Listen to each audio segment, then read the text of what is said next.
So we're going to get started. And this might sound like a silly question. I normally do this around after lunch. So that is my rendition of a peanut butter and jelly sandwich. Now some people are like, bro, I'm allergic to nuts. I'm not asking you to eat it. What I'm asking you is to think about this. If somebody were to say, hey, Betty, can you describe to me, tell me exactly how to go and make this peanut butter and jelly sandwich? Can you tell me how to do that? And I want you to consider that. You got to tell me, like, I don't know what I'm doing. Like, I really don't know. You might already know that, David, but like literally, I don't know what I'm doing.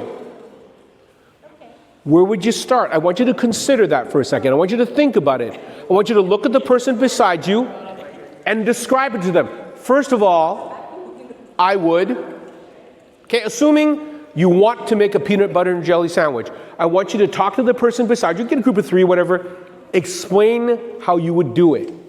Okay, go ahead. Can I ask you a question? Yeah, what? I need to know what they know, so that I can speak on what. Sure, you can tell, well no, you're just explaining it to them, like they know nothing.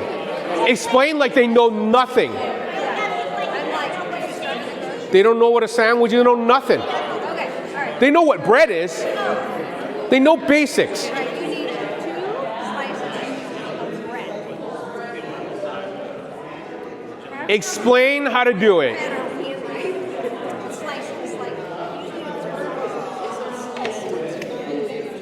For those online, think about what you would do. Write it down. I'm just going to eat my sandwich.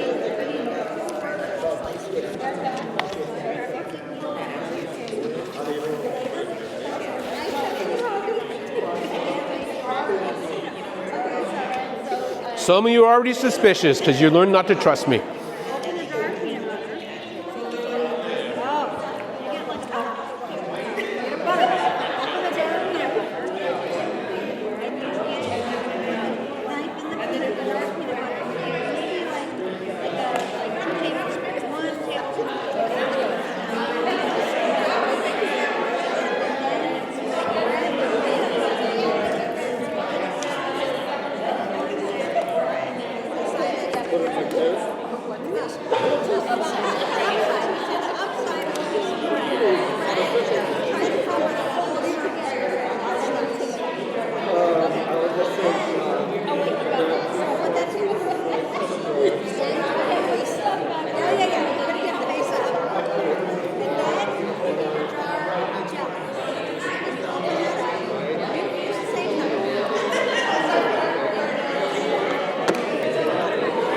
Okay, just stop for a second now. It shouldn't take you that long to explain peanut butter, but you've explained it your way. How clear were you, right? Now, here's the thing. Somebody mentioned this. You kind of, if you have, I mean, most people know what a peanut butter and jelly sandwich is, but what if you didn't? Could the person there give you that specific instruction? A lot of you say, yeah, it's very obvious, but you don't understand what you don't understand. If you tell your 5-year-old to do it, like make a fried egg, they might burn your house down, right? I want you to watch this video with me about this. It's a video made by this guy. His name is Josh. He calls it Josh Darn It. And he basically, you know Josh Darn It? Yeah, Josh Darn It. It's gosh darn it, whatever. But he has an experiment with his kids, and he tells his kids, hey, listen, can you explain to me super clearly how to make this peanut butter and jelly sandwich? And they write it all down, and they're clear. Hold on. Not clear, it's not working. Hold on. You're not making any sense. Sorry, you ruined it on purpose. You know what? I'm hungry. I could really go for a peanut butter and jelly sandwich. Do you guys think you can write down some instructions and teach me how to make a peanut butter and jelly sandwich? Yeah. I'm done. Step 1. Get 2 pieces of bread out. Got 'em. Get a butter knife and get some PB. Take 1 piece of bread, spread it around with the butter knife. No, Dad, with the peanut butter. I'm just doing what it says. It says take 1 piece of bread, Spread it around with the butter knife. Hold on. Get some jelly, rub it on the other half of the bread. No, Dad, open the jelly. Well, it doesn't say to do that. Put the breads together on top of each other. Take a big bite. This doesn't taste like a peanut butter jelly sandwich. Fail. Yeah. Oh, yeah. Sorry, I had to make it extremely specific. Oh, good. I'm starving. Take 2 pieces of white bread out of the bag. Take the lid off the jar of peanut butter. Get a butter knife and stick it inside of the peanut butter jar. With the knife, scoop a bit of peanut butter out of That means like a lot. A bit means a lot? In my world. All right. There we go. Doing better than before, though. Open the jelly jar. Squeeze it onto the other piece of bread. No. Done. Closer. Get 2 pieces bread. Get some peanut butter. Take the peanut butter knife. Open the peanut butter. Put the knife in the PB. Get some jelly. Open the jelly. No. Squirt the jelly onto the bread. You're supposed to. Take the butter knife with the peanut butter on it. Wipe it all over the piece of bread that's blank. Take the butter knife. Rub the jelly all over the piece of bread. Oh, he's doing better. It says all over. Put the 2 pieces on top of each other. This isn't how I meant.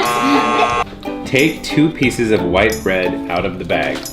Take the lid off the jar of peanut butter. Get a butter knife and stick it inside of the peanut butter jar.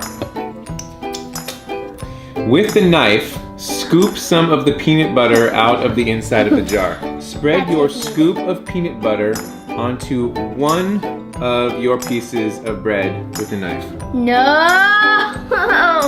Squeeze some jelly onto the other piece of bread. Spread the jelly on the bread with the butter knife. Put your 2 pieces of bread, peanut butter and jelly sides together.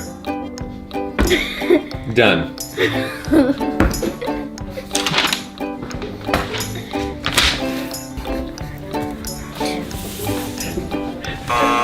Get 2 pieces of bread. Get some peanut butter. Get some jelly. Open the peanut butter. Get a butter knife. Put the butter knife in the peanut butter. Take the butter knife out of the peanut butter. You did it wrong. No. Take 1 piece of bread and take the butter knife that has the peanut butter on it. Spread it all over the top of the piece of bread. Dad, That's the top. I mean the sides. Squirt some on another piece of bread. Take the butter knife, rub it all over the top of the piece of bread. I quit. You're not making any sense. Zari ruined it on purpose. He knows how to make one. I know, Evan. It's the joke. It's the game that we're playing. Oh. Do you know how to eat a piece of bread? You want to take your sandwich with you?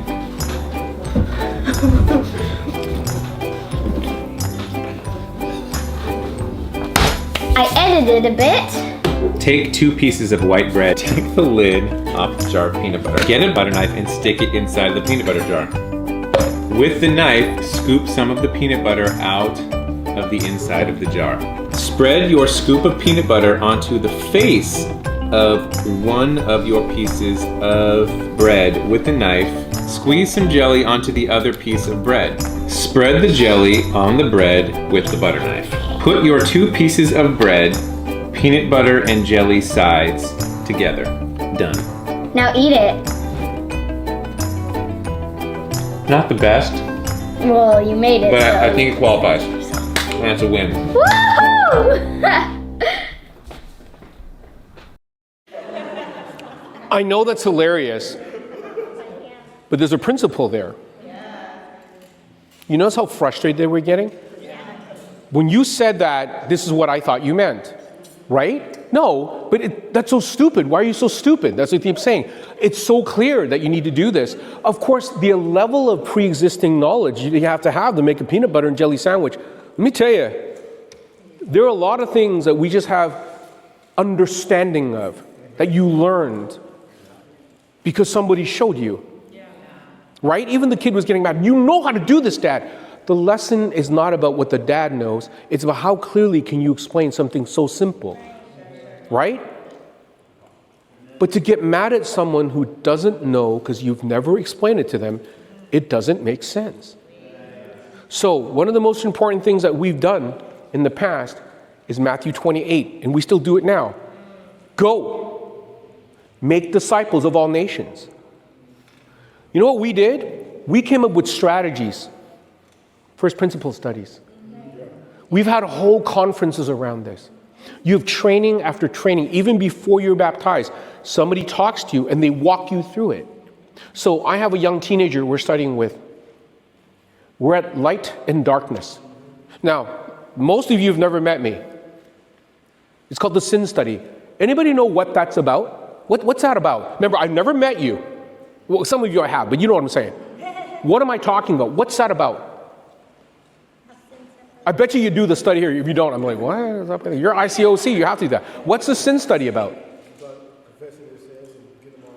Yeah. You think that's common for most churches to do a sin study? That's when they miss out. Like, don't do that one. No way. Because if I share my sin with you, like, I'm sorry, you share a sin with me, I'm going to have to share mine. That's the fastest way to get these religious people. Hey, let's do the sin study like first. They're like, they're gone. No way.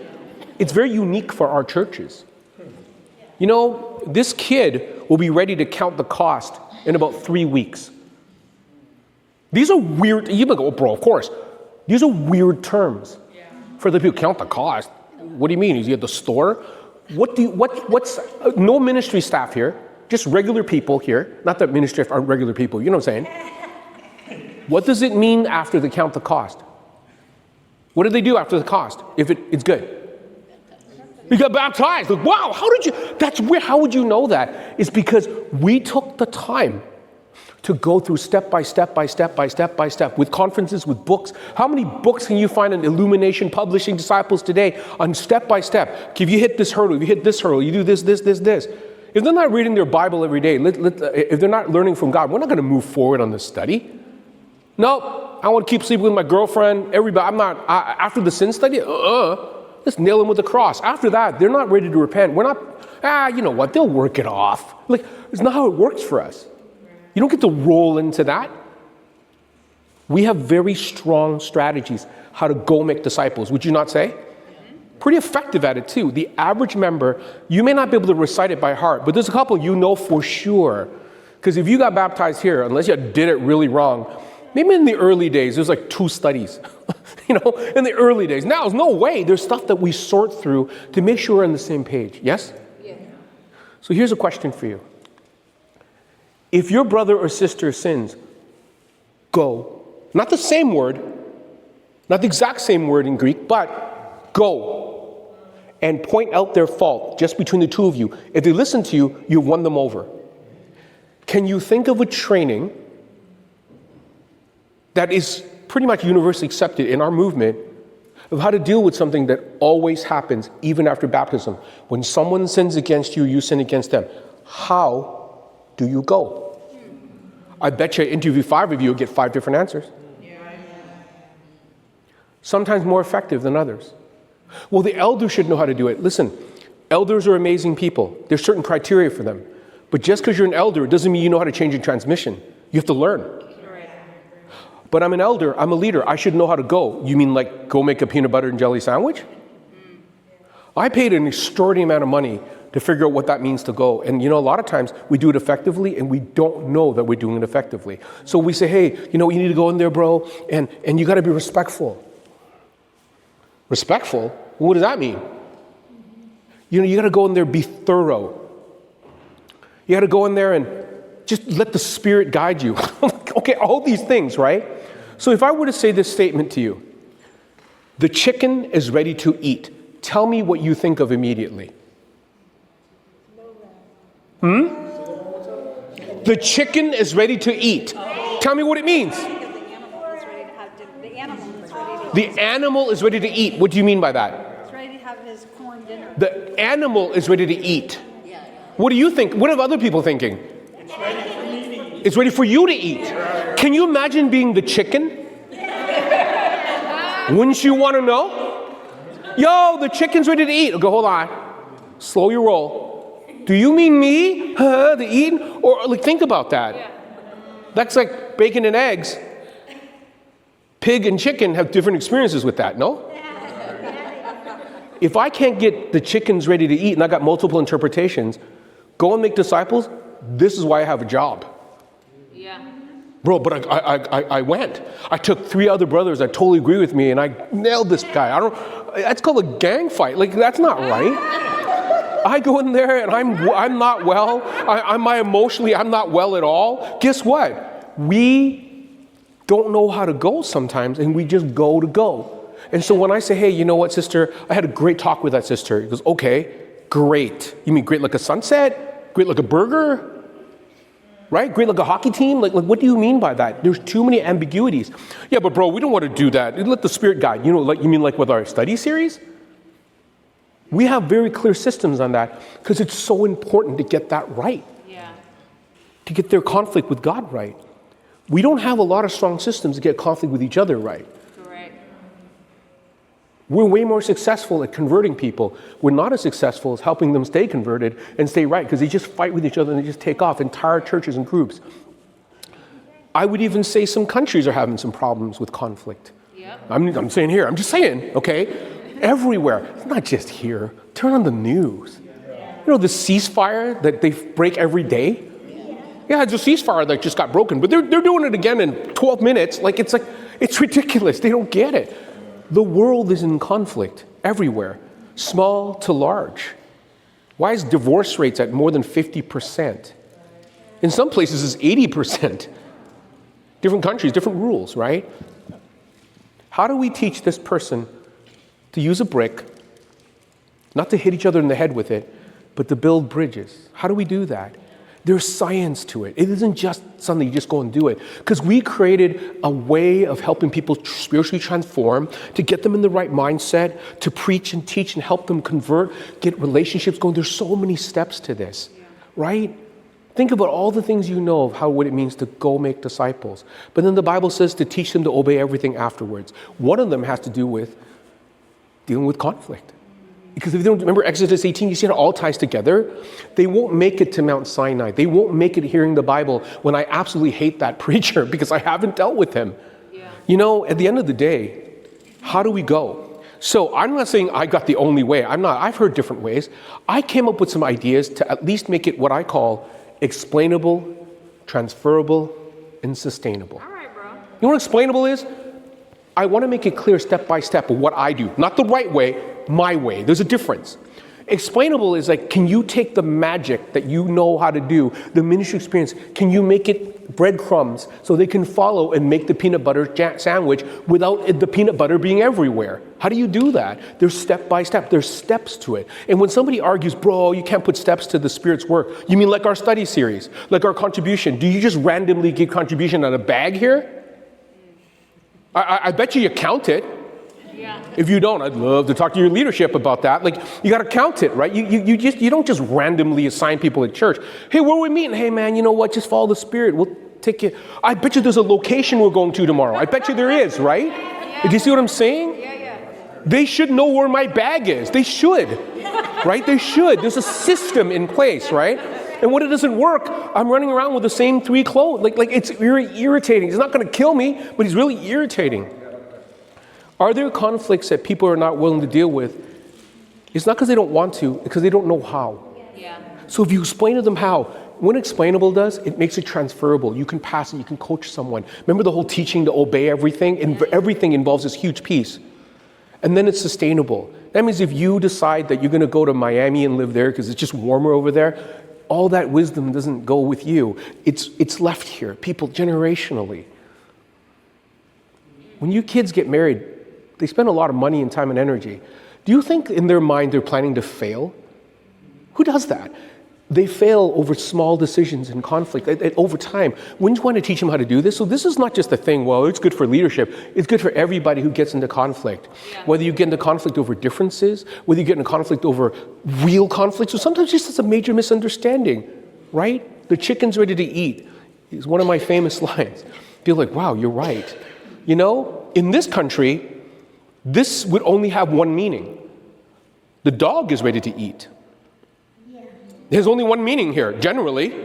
But some Native Americans do eat the hearts of dogs. They do that for part of that. You're like, oh, really? That's gross. Well, it all depends what culture you're from. In China, they do eat dogs, whether you agree with it or not. South Korea, they do. But in Canada and in U.S. States, you eat a dog, someone's going to have a conversation with you. We love dogs, okay? But chickens and cows, you know, they're less cute, and so chop, chop. Like, that's just the way it is, okay? So at the end of the day, it's confusing. So when we start thinking about this, if your brother and sister sins, it's not if, for sure. It's when it happens, okay? You go point out their fault. Is there a way to do that? That's better than others. Let's go in with zero curiosity and just judge like crazy and do everything. Hey, let's pull a David coughing Costco moment. You think that's best? Right? No, you know that's not best. Yeah, but at what point does the line, right? Are you even the right person to go have that conversation? Yeah. Right? Because if this is just between the two of you to start that, if they listen to you, you've won them over. Not about winning to beat them to death. Winning them over is meaning that you come to the same side. Yeah. Imagine sitting this way where the problem and the sin and the issues on the other side of the table, and the two of us are focused on dealing with this. Instead of the other person getting on the other side, now you're the problem, you're the issue, versus it's just their behavior. All behavior makes sense to people. We have deep needs that we have, but we have bad ways of meeting them. Somebody who's immoral, there's a God-given need for that type of connection, except wrong person, wrong covenant, wrong time. Yeah. Sex is not bad. It's not. But it's bad with the wrong person, wrong covenant, wrong time. It's all about that. Even getting upset at things, there's a time for that, right? But most of the time we get upset in anger, 99% of it is unrighteous. No, it's righteous anger. Very few examples of righteous anger. Very few. But it sounds cool. You know, in Texas, I've done a lot of work there. Say, bro, lipstick on a pig. Still a pig. Right? You can put all the scriptures you want. As we think about what this looks like, if someone sins against you, let's say you even perceive it, if we're curious, we start with curiosity. Even if you're not sure, check anyway. Hey, bro, you said this. Hey, sister, you said this. The goal is to win. Win. What's the third win? For you, for them, what's the third win?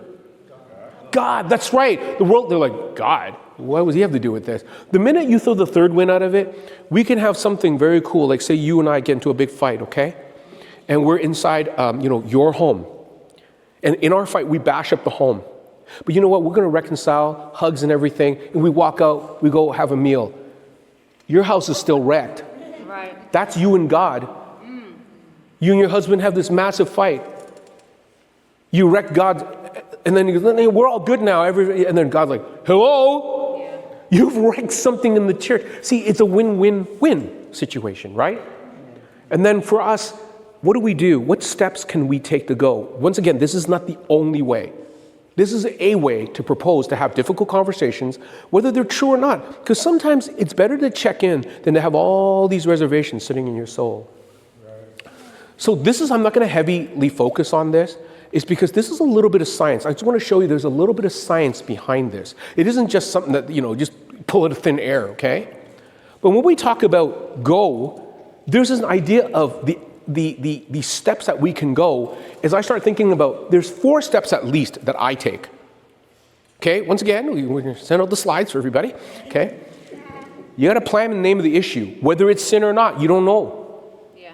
How many times I thought somebody sinned against me, then I just, I made a mistake.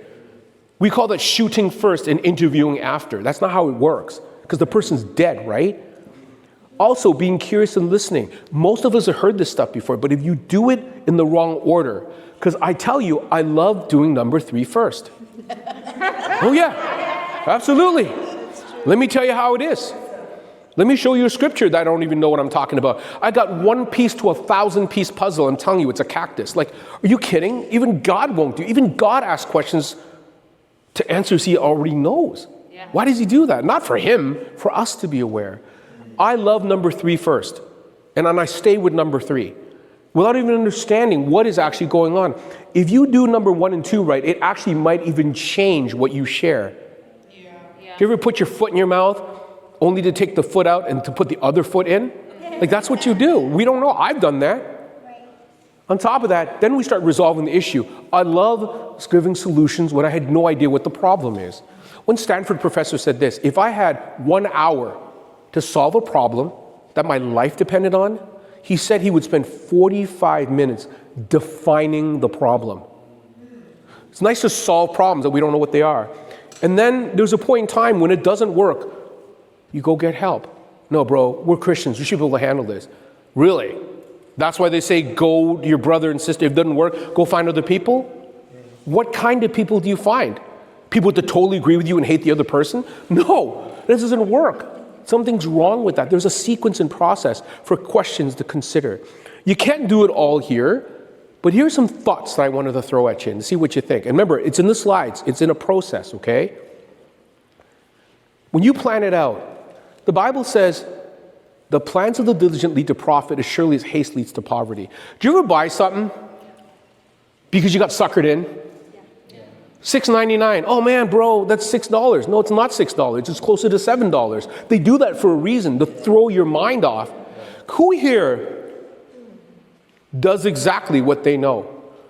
You don't. I know way more than I do. Don't you? I would never have debt if that happened. Are you kidding? I know exactly how to give great advice for other people. It's not going to work for me, though. Remember ABD? Anybody but David? Well, that leads to poverty of spirit, poverty of relationship, really bad. You know, these are what we call the reporter questions. How thorough are we when we're planning, when we think about someone sinning against us? Like, who's actually involved? What actually happened? Not what I think happened. What actually happened? When did it happen? It matters too. Do you have a situation where you and your spouse, it's 11:45 at night, unless you work night shift, most people go to, that's the witching hour, you're going to bed. 11:45, your wife says something, grates you the wrong way. You know what? 11:45, you know what? This should only take 5 minutes. What happens? 3 a.m, you're fighting. You're tired, and if this fight would have never happened, if you considered when, right? Yeah. Where did it happen? You think it matters if somebody had a big fight in the middle of church in front of everybody, got embarrassed? It matters by themselves. It matters how it happened too. What did they do? Also, why is a little trickier? Because why is hard to figure out. But can you imagine in this planning process, you are diligent in planning for the profit for the both of you. Very few people plan this way, and I love it in my professional career.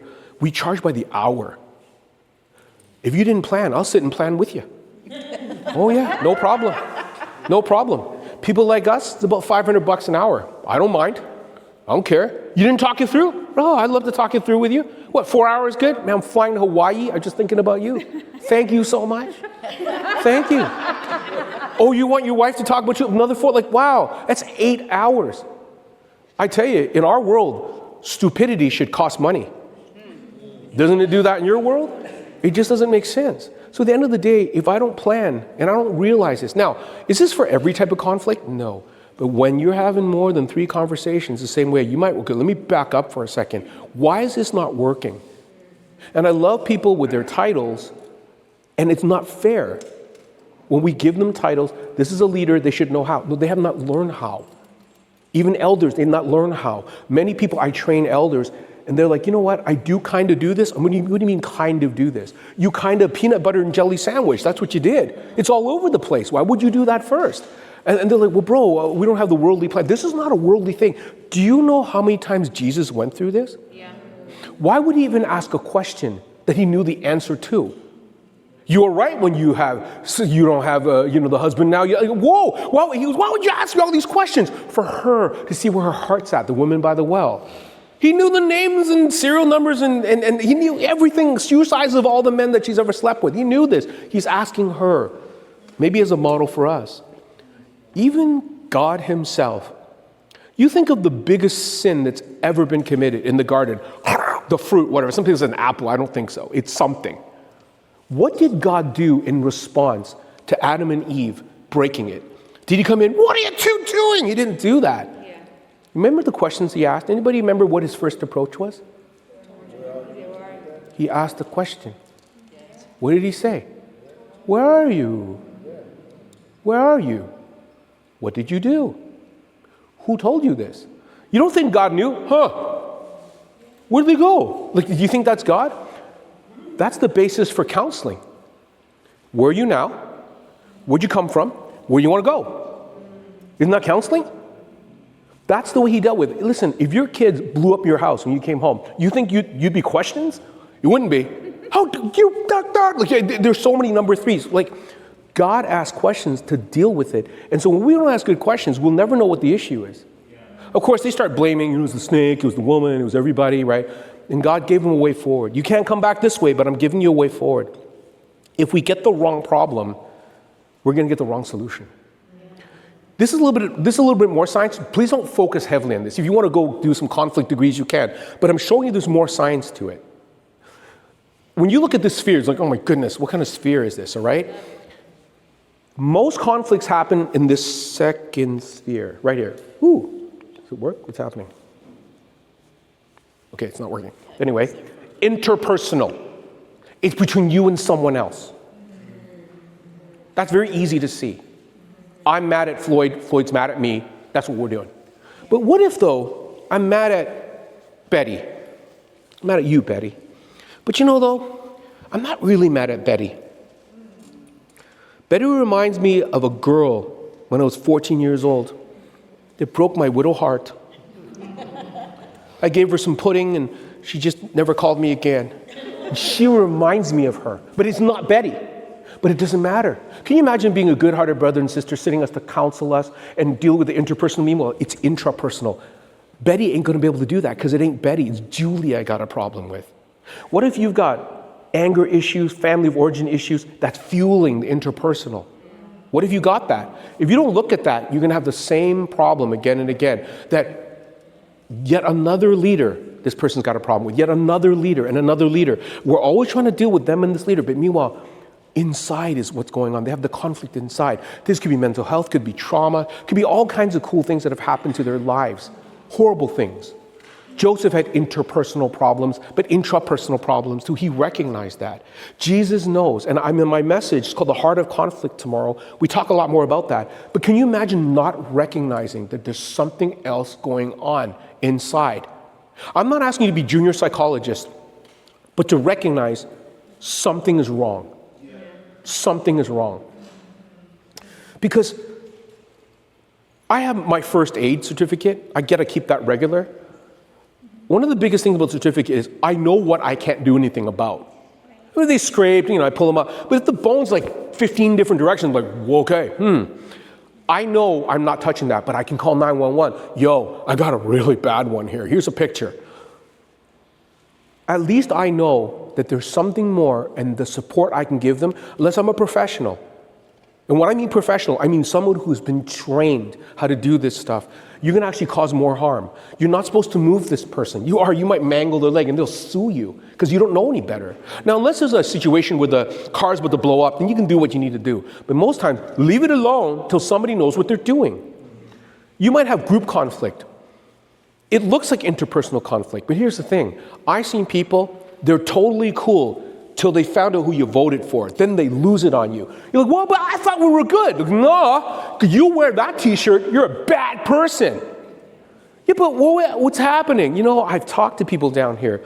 One of our biggest workshops down here in the States was something we called it COVID conversations. It wasn't about leaning one side of COVID or not. It had to do with the way you talk to grandma now, this Thanksgiving during COVID. Oh, she's going to remember when this thing's over. Because the two ways going to be over. It gets cured or we all die. Like that's it. But sooner or later, you better check your turkey. Because I'm telling you, she's going to remember what you said. So when you start thinking about polarized groups, right? A lot of times the interpersonal, it looks like it's between you and I, but it's more the flag you carry. It's the flag you carry. You're totally cool with this race until you get into that parade or until that. Next thing you know, you're representing caricatures of what the person is. And last but not, the whole systemic issue.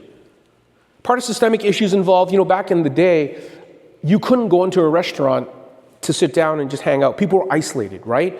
Because the government mandate was if you went to a restaurant, in Manitoba anyway, and the person didn't have a mask, it was a $10,000 fine. Wow.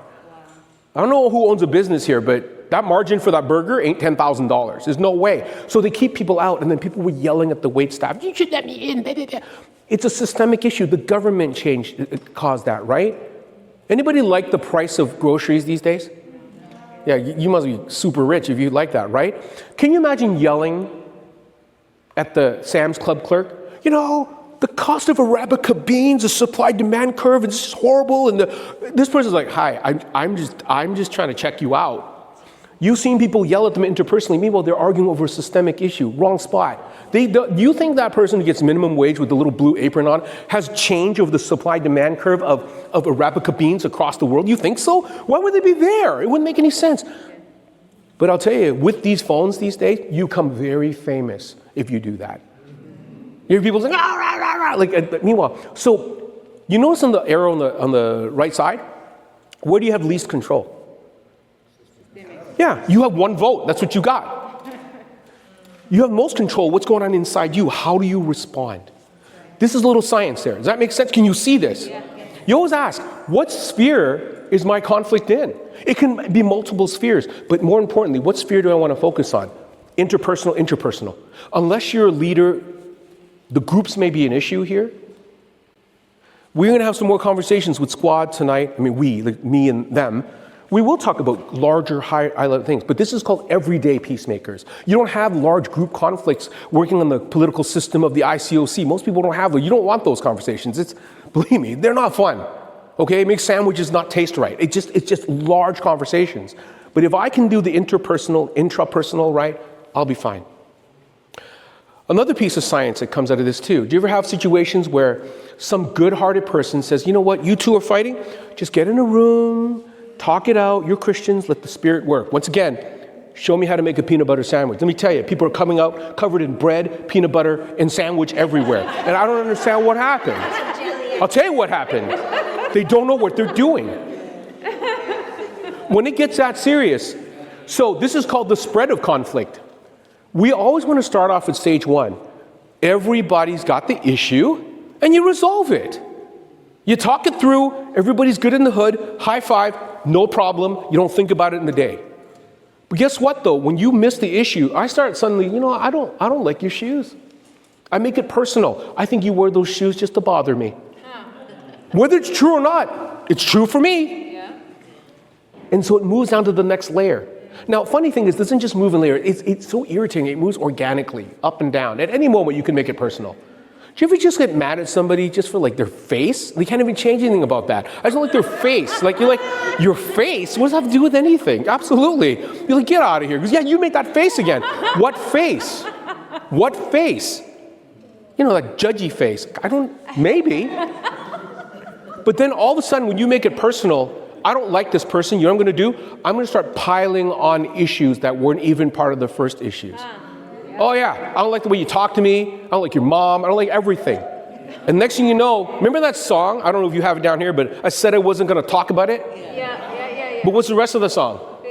Can keep it to myself. Building alliances. You're going to find some people that may not agree with you. I don't know, bro. Okay, you're an enemy. You must be sleeping with them. You're an enemy. You find somebody that lies with you. You got suddenly triangulation, building alliances. Now you're feeling pretty hard and gangster-like, and then you go be hostile. Whether it's openly hostile, slander, gossip, whatever it is. It's like, whatever. And you take communion, slurp that thing in without even thinking. Can you imagine not recognizing where it is on the escalation scale? So can you see, hey, let's put these two people in the room, and you don't think, what if they're at stage 5? You put them in a room, what's going to happen? It's going to go bad, bad, bad. Now you're part of the conflict. Why would you put me in that room with the sister? You set it up. I got beaten up out of this, right? We don't come in with bats anymore, but we come in with AI recording devices now. No, let me record this. You don't mind if I record this meeting, do you? That's always great to start that off. I want to record this so I can get a perfect transcript. It's just for records because I have a bad memory. Okay. Listen, in my world of consulting, legal, and all that, if it ain't written, it ain't real. That's how it works. Yeah, but we're also dealing with people they're very litigious. They'll sue your pants off, right? But if it's your sister, you're sitting down and you're being hostile. Well, I'm not yelling at them. You don't have to yell at them. You bring a camera, you bring recording. There's disciples have secretly recorded each other. I'm like, okay, why would you put them in a room? What are you thinking? If they're not willing to back up and really see who's really in the middle of this conflict, and they're not willing to back up and look at what the real issue is, they're not willing to back up and decide they're going to resolve the issue, you don't got a conversation. You just don't. It's a waste of time. What if you don't do that? How many people have sat through one of these going, oh, shoot, I see it now. That's why it didn't work. Huh. So I'll tell you a situation. It involves chickens. Real situation. I changed to protect the guilty, okay? So I've had hundreds and hundreds of appointments. So what happened was, yeah, protect the guilty for sure. They could watch it. Doesn't matter. They've repented and they're still okay.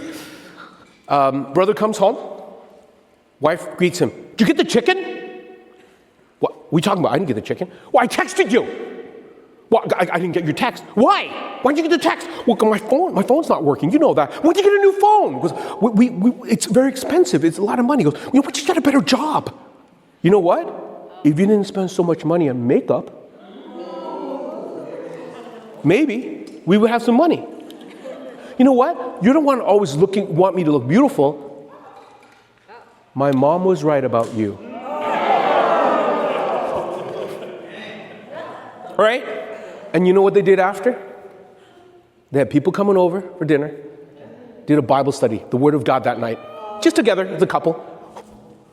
And I was like, are you insane, the two of you? Like, what are you doing? How do you get to the parts where you follow the Bible?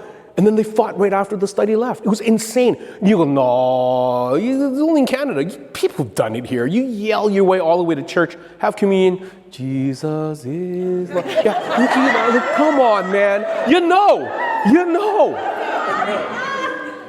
So let me ask you, what was the issue? What did the sister need? She needed the chicken. What was his response? I'm getting text. Then it moved on to, why didn't you get the text? To broken phones. Moved on to his income status, her expenditure on household items. Then it moved on to her needing to look beautiful, which is fine. And then it moved on to, you bring the mother-in-law in. That's a nuclear option right there. And there were also, why was she so stressed out? Because they had people coming over. But I texted you to tell you that people were coming over. What happened with that? Text didn't work. You see what I mean? You mean, that's ridiculous. I'm just giving you some goofy situation, probably never happens here. I'm just saying, if you just walk in and say, bro, you need to be more humble, you think that would fix it? No. Sister, you need to stop yelling. No kidding. We call them Captain Obvious statements. No kidding. Really? They got so much more going on. They probably have some issues with the mother-in-law. He's like, what? Your mother doesn't like me? What are you talking about? I spend too much money on makeup. All these things are only finding out when they're angry. Right? Needless to say, we sat down. We had a little talk in Jesus about it. The part that I got mad over was like, you had a Bible study with them after the chicken dinner? Like, I don't understand. What was going on? Like, what happened? And isn't that the highest level of hypocrisy? Yeah. Like, isn't that God's like, oh, goodness, like I can't believe it. I'd rather have frogs study the Bible than these two clowns, right? Because they learn to compartmentalize their Christianity. I'm not saying she'd go away, right? But the thing is, they're not in the right space. All these issues, right? Then they might have to cancel the Bible study. And next thing you know, that conflict that was not a problem is affecting people's Bible. It's affecting everything. Have you ever had a situation like that where this tiny comment, did you get the chicken, leads to all this larger issues with your family? Anybody have that? Yeah. Okay, sure. I think you'd be like, oh man, how do you know my situation? It's very possible to have that when we don't know what we're doing. But can you imagine measuring where they're at? They were hostile when they came to me. They were hostile. You know, you two need to go sit down, take a walk in the park and have a prayer walk and work it out. That's not going to work. They had a Bible study after. Think about that. They prayed. They did everything. So they knew how to separate God and their craziness. They knew how to do that already. A prayer walk ain't going to fix it. I just sit down, we had to go through something like this, and they realize, I have a lot of hidden issues, a lot of problems. So when you start thinking about what this looks like, are you specific when you say that they're in sin? Here's the situation in Acts 19 when there was this huge riot. Paul and all these guys got in trouble for it. Listen to this. When they heard this, they were furious and began shouting, "Great is Artemis of the Ephesians." So everybody thinking it's about that. But meanwhile, listen to the Bible. It reveals the under narrative. The assembly was in confusion. Some were shouting one thing, some another. Most of the people did not even know why they were there. But they were angry about it. They were very animated. Isn't there a conflict a lot of times? Why are you so mad? Well, I'm mad because he's a jerk. Okay, he's a jerk. That's not in the Bible. It's not in the Greek or the Hebrew or Aramaic. It's a certain level of behaviors. But why are they behaving this way? So we want to be specific and clear when we name the sin, what you think the sin is. Because if it's not biblically defined, how do you biblically repent of it? You can't repent of being a jerk. Yeah. Like, David, you're a jerk. What do you mean by that? I take the last piece of chicken? Like, what do you mean by that? Right? Am I complaining? I talk about myself the whole entire time? What do I mean by that? And so we got to be clear. How many times it fails at this planning stage because we address the wrong thing? And all we hear is, no, I didn't do that. I wasn't prideful. Like me, well, you don't know. Sometimes everybody who's reactive, it may not be pride. It could be reactive. It could be fear. It could be something. You don't know what's going on. For me, to take the time to answer who, what, when, why, where, to get the reporter questions. You know, when reporters get it all wrong, nobody believes them anymore. Yeah. So as we go forward, we got to name the issue. Be specific using biblical language. We're Christians. We're trying to get people to repent, not change their vibe. Like it's not in the Bible. You know, bro, you need to change your position. No. What sin are you asking to repent of? You may or may not be wrong. What's the source of that conflict? What's happening? Do you know what it's about? Remember the sister? She needed the chicken. What were some of his other options instead of being defensive? I mean, yeah, sure, she ambushed him. Did you get the chicken? That's not my first when I want to come in the door. But what could he have done differently? It's like, what? Chicken? What's going on with the chicken? Would you get my message? Okay, I'm not worried about the message. I didn't get it. What do you need the chicken for? I got people coming over. Okay, smart man out the door, or the smarter man, call skip the dishes. Skip the dishes. I don't know if you know what that is. Hey, would you deliver it? No problem. You know what I mean? Back then, they didn't have skip the dishes. He had to go out. Okay, it was a long time ago. But there were other solutions than yelling at each other, right? But we choose that one. You know why? That's a low-hanging fruit. It's easier and it feels good. Yeah. But the bottom line is, what sphere is it in? When you look at it, is it a larger problem? Mother-in-law fueling some of her narrative? You should have never married this man because he can't make money. You know what I mean? You know that song, you know, I don't want no scrubs. You know, that idea in his mind, right? Okay, it's in there. I know it was a long song, but how far is it spread? Is it smart for them to put in the room? Because if you don't do that, you're going to set up something where now there's more aggression and more hostility, and they won't even want to sit together anymore. Maybe they've sat down 4 or 5 times already, and they're conflict fatigued, and they don't want to work on it anymore. They would have worked on it, but they don't want to anymore. They're tired. Just a few thoughts about that. When I start thinking about scriptural foundation, here's some ideas. A person's wisdom yields patience. It's one's glory to overlook an offense. So what does that mean? Do you have to deal with every sin that comes your way? I hope you got a full-time job dealing with people's sin, because people offend you all day long.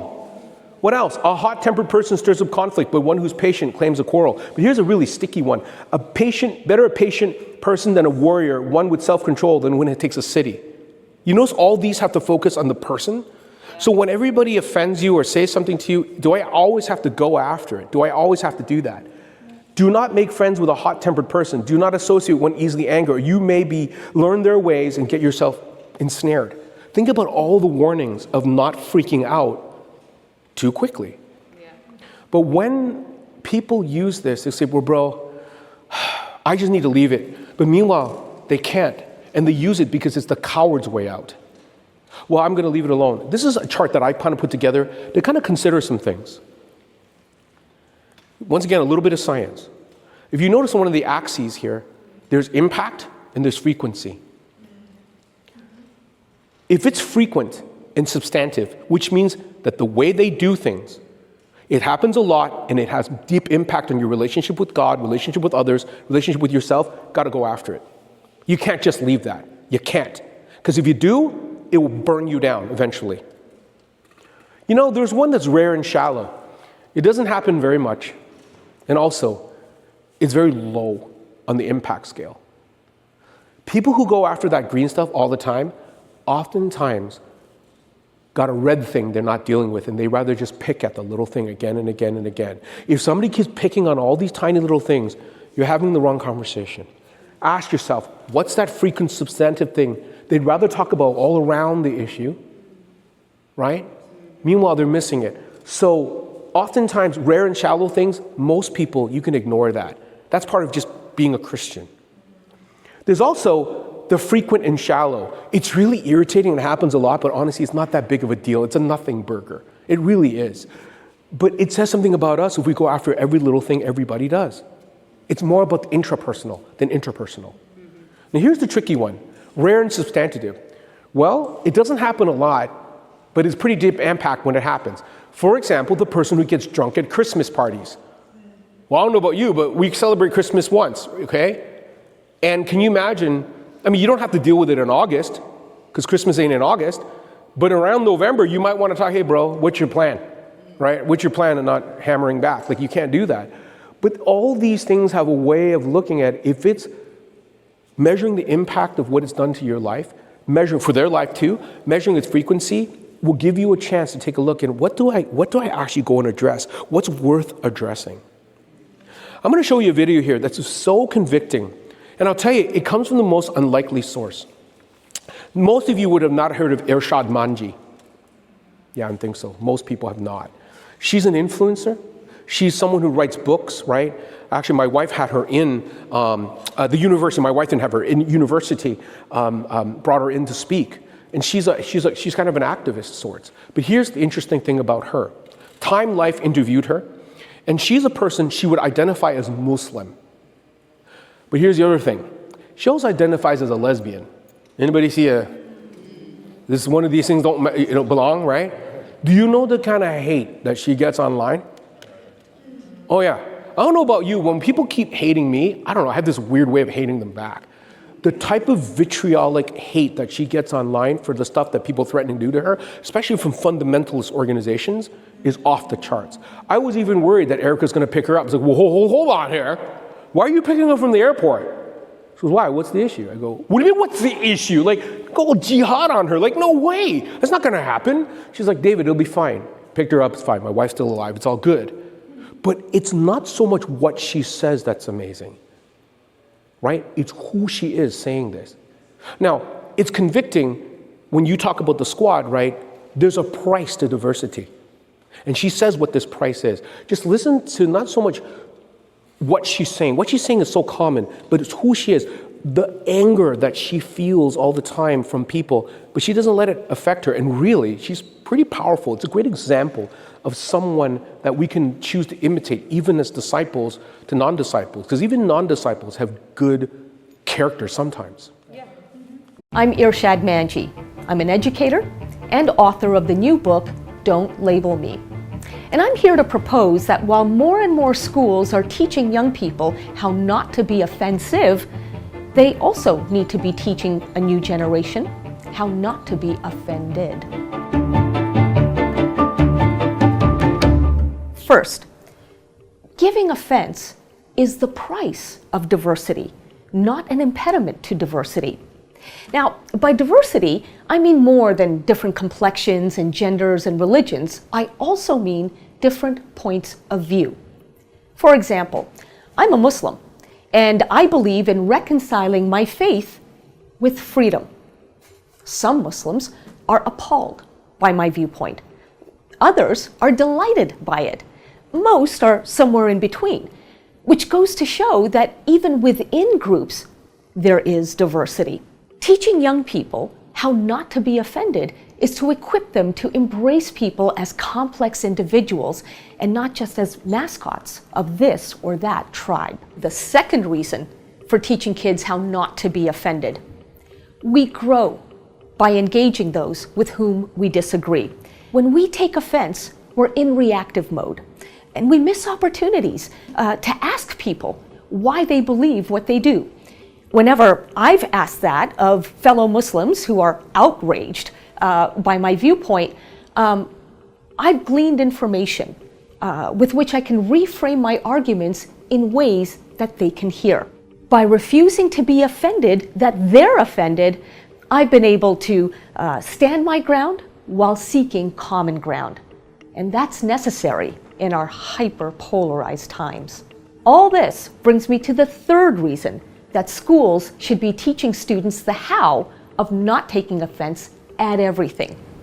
It's a life skill, no matter what kind of life you have. To tackle nagging problems in your family, with friends, at work, in the wider world, you need buy-in. How do you get it? Not by finding excuses to shame the holdouts, but by hearing them out. Look, I'm not saying that we should clam up whenever we encounter intolerance or outright hate.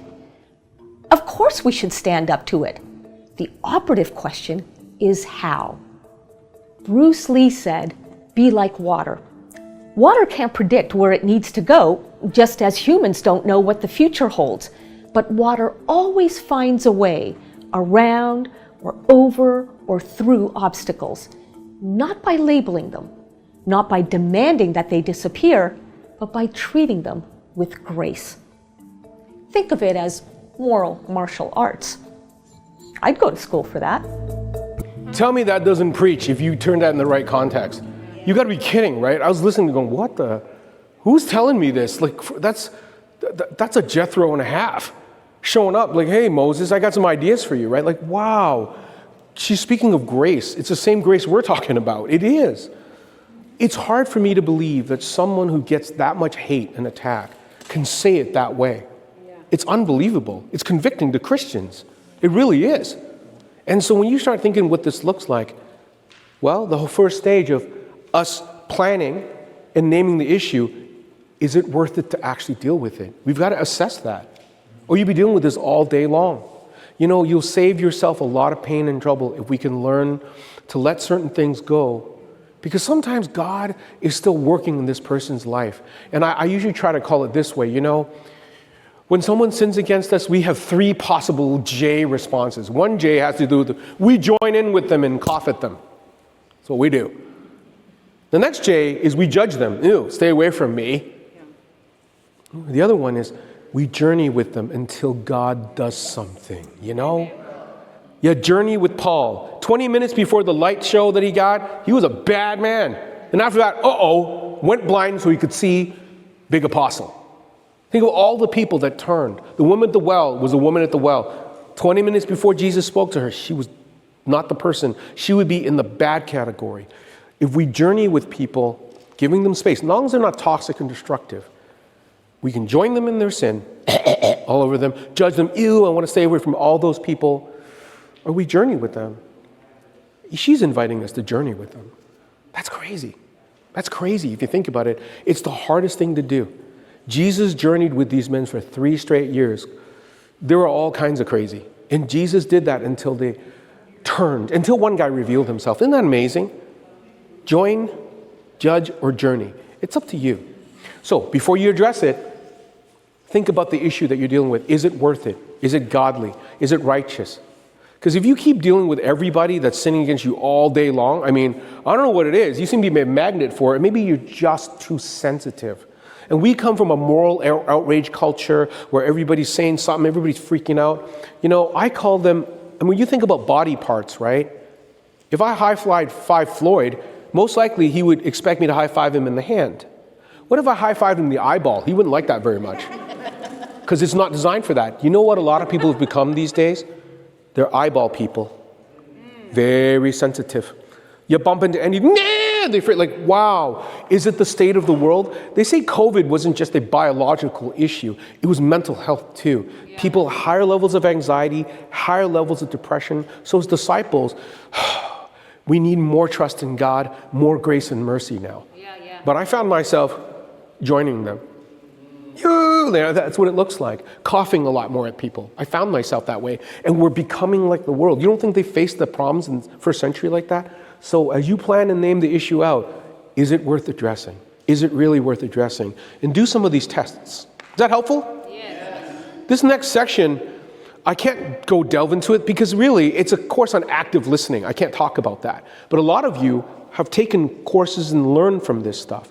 When you think about being curious and listening to them, there is no way to check if your plan or if your issue is even correct without listening to what's going on with this person. You don't know why, the who, the what. Remember, jumping in with one piece to a 1,000-piece puzzle, unless you're Jesus, you will never know what's going on. And so when we listen to people, we've learned this, but here's a big issue for me to take care of. We are trained to listen for facts mostly. We're also trained to listen for feelings. We are. But the deeper training involves listening for misunderstandings, listening for where you actually agree, listening for where you actually disagree. Because I've had people fighting about stuff and you're like, you know, you two agree, right? They're like, no. Then I frame it, they're like, oh. And then when they hand me the check, I'm like, it's too bad, right? You know, it's just the way it is, right? You know, sorry, I mean, you did, but we could have figured it out yourself. No, not if you only listen to facts and feelings, not else. What else do you listen for? Listen for where they took responsibility. Sometimes we fly right over it. Listen to where I take responsibility. But sometimes there's so much more. There's the way the person identifies as a person, their values, their beliefs, their interests. So when a man says this, say a brother goes up to leadership and says, you know what? Why didn't you include me in this decision? I've been part of this church for 30 years, not in leadership, not majorly influential, but I've been part of the church for 30 years. What do you think their values and identity, what do you think they really believe? Because can you imagine saying this? Well, bro, I checked your membership. You've only been here 29 years and 6 months. I facted him, right? I did. I facted him, and he's wrong. He's 6 months off, right? Right? I mean, I know you're laughing, but I've seen people do that. I did send you the text. You just didn't check. You think that's going to help the chicken conversation? It will not. I love doing it that way. Feelings. I'm saying, bro, it sounds like you're having a really hard time. But if I keep naming having a hard time without saying, wow, when this person keeps saying, I've been here 30 years, what do you think they value? I've been in this church for 30 years. What do you think they value? Loyalty. I'm not in leadership, but I mean, I've given 30 years of contribution, life. I just want appreciation for that. Yeah. That's not in the facts and feelings, is it? It's identity, values. When we listen, oh, I hear it. So we really get it from their side, you know? Does that make sense? Yeah. You know, hey, Betty, can I borrow you for a second? You just come up here for a second. Can I borrow you for a second? After I eat, I usually... Oh, you want to, okay. Can I borrow you? Okay, so. Betty don't like to be in the front. She doesn't like to be in front? Okay, well, that's fine. We'll judge her later. I'm just kidding. So, can you imagine, I mean, do you like going in the woods and taking walks and just, you don't like the woods? Well, okay. Does your husband like doing that? I'm the wrong person. No, you are the right person. That's what I love. So, let's say you had to, because your youth ministry going, and come on, so what's your name again? I'm sorry. Angie, you got to come with us, okay? So you're just walking along the woods, okay? Enjoying yourself. And I need you to role play this a little bit. Okay. Okay? There's reasons why you don't want to go in the woods. But you decide that, you know, the teens are a little bit fired up and stuff, and they decide they're going to walk into the long grass. Oh, no, I'm not doing that. No, but I want you to look at the screen. The screen, okay? What, no, it's okay. Come up this way. You can look. Okay, what if suddenly you felt this incredible pain on your right shin? And it's clamped onto your leg. Tell me how you respond. Yeah, it's still attached. What would you do? I'm probably grabbing it and screaming at the same time. Yeah, you're going to throw it into the woods, right? I don't know. You do something, but it's not going to stay on your leg, okay? Correct. So you go home, you tell your husband, what's the story going to sound like? So, we was walking in the woods. I didn't even want to be there. And I didn't want to be there. And I told them, that's not going to grass because they got ticks. But nobody wanted to listen. And so I was trying to be, you know, all things to all people. Yeah. And as soon as I walked through the grass, guess what happened? You won't believe it. That's how the story goes. You wouldn't believe, what would you say? I was like, a snake bit me on the leg, and I had a flood around, all kinds of stuff. I was yelling, everybody looking in. I was like, nobody's prepared. You walking in the woods, and y'all ain't. So how do you feel about snakes now? Oh yeah, I didn't like snakes when I You didn't like snakes already. You were already prejudiced against snakes, and now it attacked you. That's it. We done. Now, you know, would you want to bring some homies and take care of the snakes? You know, like, what do you wouldn't want them around no more, right? And in the Bible, even the Bible says snakes are evil, right? Even though it says the devil is evil. But yeah, but so you got all these issues, okay? Yeah. So can you help me understand something? Yeah. Why don't you turn around and look at this slide? The snake that you threw into the woods and smashed into a tree is going home, telling his story. What do you think the snake would say? Somebody was walking and stepped on me when I was on my way home. Yeah, but where did you step into this snake? I'm in their house. You're in the snake's Which is why I house. don't go to the woods. That's right, yeah, because you know that. Can you imagine the snake saying this? Man, I was just chilling, right? I was doing my thing. I had my eggs beside me, my children, just hanging out. And you know what? We used to live over there, but they built condos on there and didn't tell us. And now we've been moving for years. And then now they're following us. So Stompy Feet shows up, right? Steps in my house, almost crushes one of my eggs. I had no choice but to defend myself. How are they feeling about humans? They don't like them. They don't like you. Yeah. Does that change something for you? It doesn't mean you don't like them. It doesn't mean you love snakes. But does it change your point of view? You were in its home. If somebody kicked your door down and started stomping you in your bed, you think, oh, hey, how's it going? I know you're having a hard day. Is that, you think you'd get all validating? No. I'd probably take a bat or a pan or something and just let them know. I'm going to cook a little. Like, I'm going to do something. You know what I mean? I'm going to do that. Yeah. Right? Yeah. Thank you. She did a good job. I want you to consider this. We'll take a break at 2:15, okay? Everybody who sins against you, you're going to describe them as a villain who bit you. The other side of the story, they're like, hey, you came to my house. I've been moved from place to place. You almost killed one of my kids. Now you're going to come back and go gangster in my house and kill every snake that you see? Is that what we're going to do? I don't know. That's kind of a problem. Points of view matter. Right? When I describe people and I'm not curious, I'm always going to see them as some kind of villain. I'm the victim. You know what? I might even start taking the hero space. I'm going to be a hero. Da, da, da, da. I'm going to save everybody from them. That unrighteous brother did this. And they're only one side of the story. And everybody suddenly who hates snakes already disagrees. Then they go gangster on this guy. And meanwhile, this guy doesn't even have a chance. Because he's telling, I don't think this is realistic. When I created this out of ChatGPT, the bird who he normally eats, look at it. He's got his big eyes and crying. It's like, come on, right? Come on. They're going to tell their story. What if I'm not curious to listen to their side of the story? I'll never know. I'll never know what they saw. I'll never know. I will never understand what they're coming from. It doesn't mean I agree with them. But here's what I say. I believe that they believe it. There's a difference. I believe that they believe it. I know some people, they're actually friends of mine. Now, I don't want to insult anybody, but they were very concerned because I travel so much. And one guy, he's an engineer, disciple. He thought the earth, and he still thinks the earth is. Yes, bro. See? The snake bit him. Because I laughed at first. You know, I noticed he wasn't laughing. And went, uh-oh. So he started sending me years of videos of, I was like, oh boy. You know what? I started to change my mind a little bit. Not about the earth being flat, because I've flown around it. No, it's round. It's pretty clear. But he's got all these theories from scripture. The four corners of the earth. I started watching the videos. There was a point I learned more about the flat earth theory than him. Because, hey, we got this convention. 5,000 people attend this, okay? I'm not going to tell you what state, but you can take guesses, okay? He goes, do you think you can come and speak? I go, no. I knew more about certain flat earth theories than he did. And he goes, but why don't you agree? He goes, because I don't believe it. I can know a lot about things. I don't agree with it. He goes, but why would you take time to learn it? Because I can understand where you're coming from.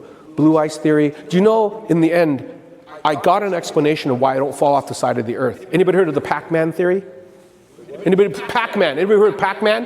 How do you play Pac-Man? What happens when you go to the edge of the screen? You appear the other side. That's exactly how I don't fall off the earth. I know that. I taught him that. He was fired up, went and told his friends. I went, I go, you never say I believe it. Say I understand it. In one of my university courses, I took abnormal psychology. I learned a lot more about serial killers than I wanted. You think I agree with them? No, I don't. I understand much of them. I don't understand them. But is it possible for you to understand the person's point of view without agreeing? Because if you don't understand, they're going to keep trying to prove it to you. He doesn't send me more videos because I know more than he does, to be honest. Right? The planets and all that stuff aligning, blue ice theory, why the firmament, it's all this cool stuff. I'm not going to bore you with it. People think I'm nuts if they only spliced his part out, right? But he truly, truly believes it. He's a good, faithful man. He is. He's an engineer. I know, you're like, what? But what kind of engineering doesn't do geopolitics? It doesn't do any of that.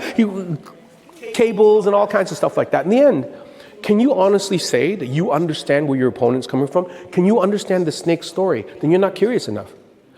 You don't have to agree. Yeah. I get serial killers to a certain degree. I don't agree with what they do. I don't. But it can fool them that I believe in them, but I don't. I don't believe them. You know what's interesting? Jesus came down to earth to be tempted in every way. What do you think that's about? To understand. Couldn't he be tempted, just think about it from heaven? Yeah, but there's a big difference between thinking about it and experiencing it. Yeah. He did that for us. Am I willing to get into the snakes and tell the story? Because if I can't, then what I'm doing is, they bit me, they're bad, they need to be destroyed, and that's it. And it stays like that. That's what we're talking about when we talk about go. If I'm not ready to do that, then I'm going to find 15 people like me, I'm going to pile on and destroy them. That's what I'm going to do. Just because I got 5 different people doesn't mean I have 5 different points of view. I have the same point of view. Show you something else about this. Yes, did you have a question? So say you want to be curious and you want to have those conversations, but how do you go to getting to be brave and courageous? Do you need to figure out what is it that you're afraid of? You want to understand, you need to deal with that issue first before you can get to Yeah, come tomorrow. We'll talk about that. It's about the heart of conflict. What's with my fears, right? Yeah, so I can't jump into if I tell you now, then you won't come tomorrow. What's the point, right? No, I'm just kidding. I'm just kidding. Yeah, you'll probably come anyway. But the idea is that look at the way we need to ask questions. How did I feel? How did they feel? What story they're telling themselves? It doesn't mean it's true. Yeah. What's the story? I don't care if it's validity or it's truth, okay? Also, reality check for misunderstandings. Is it possible that the earth is flat? Do you know how long we've believed the earth is not flat? We've believed it was flat longer than we believed it was round. Get out of here. Yeah, absolutely. Remember when people didn't believe gorillas existed until you found some? You're like, oh, now they're in zoos everywhere. Everything's not true till it is. You know, the whole idea of germs is not as old as you think. In the 1800s, people were like delivering babies and touching bodies and everybody's just dying. I don't know what's happening. These germ things, germs, this voodoo nonsense. Oh my goodness, now we're wearing masks. What kind of cycle, what's wrong with you? Now, remember, all these things didn't exist till they did, right? Yeah. Well, I'm still having a hard time believing the earth is flat. I am, right? I'm open to being wrong, but you better prove it. You better prove it. Can't prove it with the videos. Also, when you name what is really going on, you know what was really going on for this brother? What do you think his main concern was? Do you think he cared about the earth being flat as much as he cared about me? He's like, I just don't want you to die. That's a big plan for me too, right? And I really believe that I'm not going to fall off the edge of the earth. I don't think so. But his concern for me is what I cared about. I'm not going to argue flat earth theory with him because that's a nothing. We can't prove it either way. When I address the issue together, I say, hey, what are you concerned about? I think you just fly a lot. I do fly a lot. You're right, because I can't hitchhike down to Texas. It's kind of far. It's like a 35-hour drive. I just don't got that kind of time. You know what I mean? I might have my bag still, but I want you to do this exercise before we do a break, okay? You're gonna have to watch this carefully, okay? There's the people wearing white, the people wearing black t-shirts. I want you to count how many passes the people wearing white does, okay? You don't have to get it all right, but this is something called an awareness test. So there are two. The person on the video also gives you the instructions, okay? The people in white, they're playing basketball with people wearing black. And they pass the ball. How many times did the white players pass the ball, okay? This is a test of selective attention. Count how many times the players wearing white pass the basketball.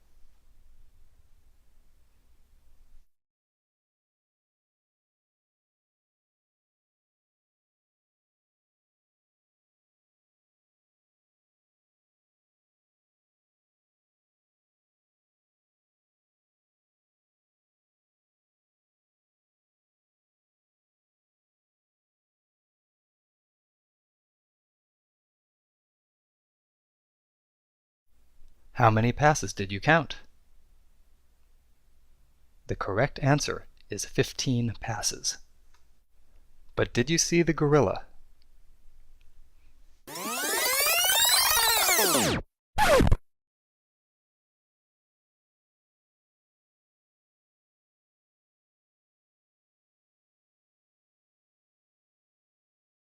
This video is from research by Daniel Simons and Christopher Chabris and is copyrighted.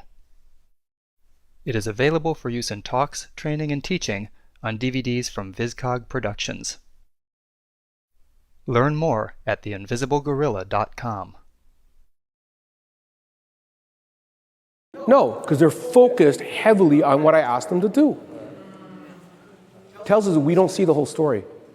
I've had people ask me to play this 3 times. You did something. From over there? What could I have done? Am I God? I can't change the story. Did a part 2 of this experiment. The monkey business illusion. Count how many times the players wearing white pass the ball.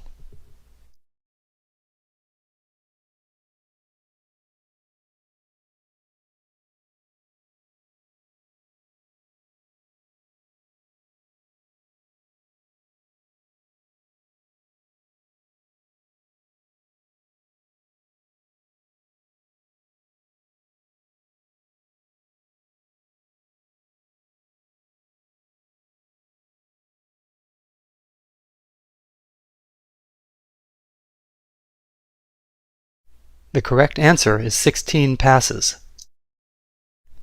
Did you spot the gorilla? For people who haven't seen or heard about a video like this before, about half missed the gorilla. If you knew about the gorilla, you probably saw it, but did you notice the curtain changing color or the player on the black team leaving the game? Let's rewind and watch it again.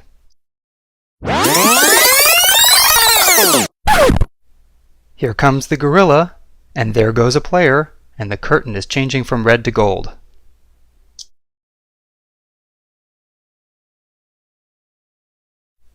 When you're looking for a gorilla, you often miss other unexpected events. And that's the monkey business illusion. Learn more about this illusion and the original gorilla experiment at theinvisiblegorilla.com. People who are just so sure, oh, I'm going to see it this time, and you didn't. If they make a third one, I'm going to see it this time, and you won't. It's the same thing in conflict when I think I know everything. I'm going to see it this time, not without asking. There's no way. Yeah. There's no way. So when we start seeing this, I didn't see it. Those aha moments are sometimes the most painful, realizing, man, I judged you so harshly without knowing. And I thought I knew. It's just for sure. It's for sure. No, it's not for sure. Not until I ask. Something's wrong. There's some things that are more obvious, some things that are not obvious. So with that, let's take a 15-minute break. We'll come back at 35 minutes after, okay? Take a stretch. Don't sit here. Just move around. Get your juices flowing.